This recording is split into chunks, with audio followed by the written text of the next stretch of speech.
Shalom, Kol Halayim, Yahweh, Ba'ashem, Yahweh Shai, Ba'ashem, Kadash. Peace and blessings to the elders, apostles of Great Millstone who taught us His truth and rule well. Peace and salutations to the Akim, laboring in faith and in love and sincerity. This is your brother Kassad from Great Millstone, Austin, out of the branch of Houston, coming to you with a quick hit. I was inspired to do a lesson on this particular snippet video, and it reads, the first time I met my father was at his funeral. Okay? I'm gonna play a little bit of it and then get some scriptures.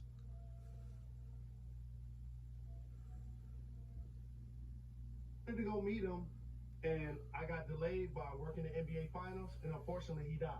So the first time you met him was at the funeral? So the first time I actually was in the same place as him was at his funeral. And it was really a cold, chilling funeral because regardless of someone's lifestyle or their age, you still have people that want to celebrate their life. Right. This gentleman played in the NBA. He was older. He had a lot of success, was an all-star. It was like 20 people at his funeral. Wow. Like all of his kids was not at his funeral.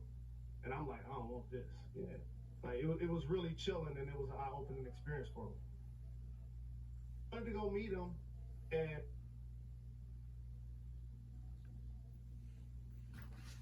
All right. So, and what you see playing out in that is what made me to do the lesson is these curses, man. These curses are playing out every day, all day long, amongst the children of Israel, man, the 12 tribes, when it comes down to it. And yes, these curses are being reversed on some individuals, in some individual ways, but it's until the Lord comes back, man, our people are destroyed at the end of the day for a lack of knowledge, man. The only people that have wisdom and knowledge and understanding are the ones who fear the Lord and hearken into this word that has been preached on a day in and day out, through the brothers of Great Millstone, all the way down from the elders, apostles, all the way down to us, and any other brother teaching likewise doctrine. All right. So right quick, this is Deuteronomy 28:46. And they shall be upon thee for a sign and for a wonder, and upon thy seed forever. And the scriptures talk about, man. So what's going to be a sign and wonder? These curses, all right? These generational curses and stuff that was implemented, through Esau Edom, who is the self-proclaimed white guy, all right, ruling this world right now, and wickedness and profanity when it comes down to it, because he's a profane character, man. He's outside of the temple. He exalts everything that's unholy. The scriptures talk about, man. All right, he is a liar, thief, and a murderer, man, and a rapist when it comes down to it. But yet the Lord has used him to implement these curses upon us, man, to bring us back into submission of these scriptures when it comes down to it, back into obedience, man. All right, for being a whore, all right, being a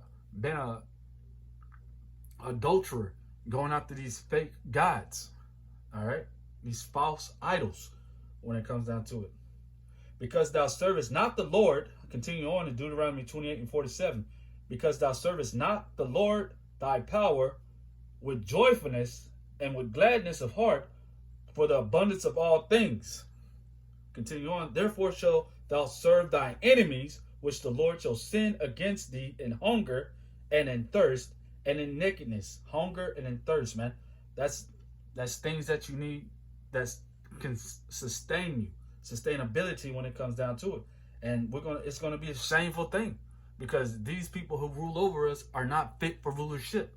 All right, so all they know is underhanded works and double talk and trying to constantly keep themselves in a higher position than the so-called Negro Jakes and the Mexicans, so-called, and Native Americans. They got to keep themselves over them because they understand they was never meant to be in that position. All right.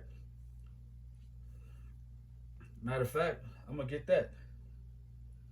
You know, this is Romans 9:11. For the children being not yet born, neither having done any good or evil, that the purpose of Yahweh according to the election might stand, not of works, but of him that calleth. All right. It was said unto her, the elder shall serve the younger. As it is written, Jacob have I loved, but Esau have I hated. All right. So it was written already. It was said unto her, the elder, all right, shall serve the younger. Esau came out first. Okay. Jacob came off gripping into the hill. That shows that, you know, at the end of Esau will be Jacob. All right. Esau is the ending of the world. Jacob is the beginning that followed. 2nd Ezra 6:9. All right. This was called from the beginning due to election for the purpose of Yahweh saying that I am Yahweh and I do what I will. So he chose a righteous seed and put a righteousness inside of a seed that they might go forth and bring forth righteousness on this earth. But for a time frame, being that, you know, through us falling off and also him putting us in that position to fall off at the end of the day, because he does all these things. So we fell off and went after all these idols. All right. So now we up under these curses. All right. And so it says, continuing on, against thee in hunger and in thirst and in nakedness and in want of all things, and he shall put a yoke of iron upon thy neck until he has destroyed thee and stuff. And what you've seen on the video where I believe Jalen Rose was talking about how he didn't know his father, and the first time he met his father was in a casket and stuff. That is showing that scripture of being destroyed has come to pass. All right, because it's not about how well you dribble a basketball or catch a football in this earth, man. All right, they tell you one of the highest players, so-called Jakes in this world, they tell him shut up and dribble the ball, and he goes out there and dribbles the ball still to this day. All right, they okay with that stuff. But when you're speaking these scriptures and identifying who you are, and most of all identifying who they are, who is the adversary and the enemy, you know, it's going to be a problem. So they need you to shut up about it. But the scriptures talk about us professing and proclaiming these scriptures, man, in front of those who have oppressed us and stuff, right? So let's get it. This is Deuteronomy 28:32. Thy sons and thy daughters shall be given unto another people, and thine eyes shall look and fail with longing for them all the day long, and there shall be no might in thine hand. Okay? And still to this day, not only is there no might in their hand, there's nobody who's come saved us out of this man's and redeemed us when it comes down to it, out of the land of our captivity. We still yet this day in the land of our captivity and stuff, man. And so, and we still are giving our children up to the hands of our enemies because they rule the schools, you know, they're over the jobs and whatever else, in daycares, whatever else you go to. You know, even if it's a so-called Jake lady in there, she's ran by Esau Edom when it comes down to it, man. This is Psalms 83:4. They have said, right quick to the point, they have said, come and let us cut them off from being a nation, that the name of Israel may be no more in remembrance and stuff. So they have to try, because what they wish to fulfill is never going to happen, because the Lord has put boundaries upon them. Right? So he has created a remnant, you know, his sons. The scriptures talk about the sons of God, man. He has created them that they would never forget who they are, and they would be brought back into remembrance and be standing in the same lot that they've always been standing in these days that we're living. All right. So right quick, just to end this off, this is Psalm 68:1. Let Yahweh arise, let his enemies be scattered. Let them also that hate him flee before him. That's Esau Edom, all right? And all of the wicked. As smoke is driven away, so drive them away as wax melted before the fire. So let the wicked perish at the presence of Yahweh, but let the righteous be glad. Let them rejoice before Yahweh. Yea, let them exceedingly rejoice. Sing unto Yahweh, sing praises to his name, extol him that rideth upon the heavens by his name Yahweh, and rejoice for him. Because when he comes, it's going to be a joyous occasion, man.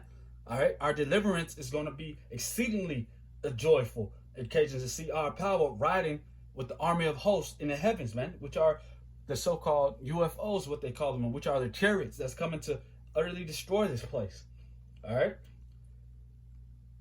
So, and a father of the fatherless and a judge of the widows is Yahweh in his holy habitation. And that's who's coming, man. The father of the fatherless when it comes down to it, man. Our true power, man.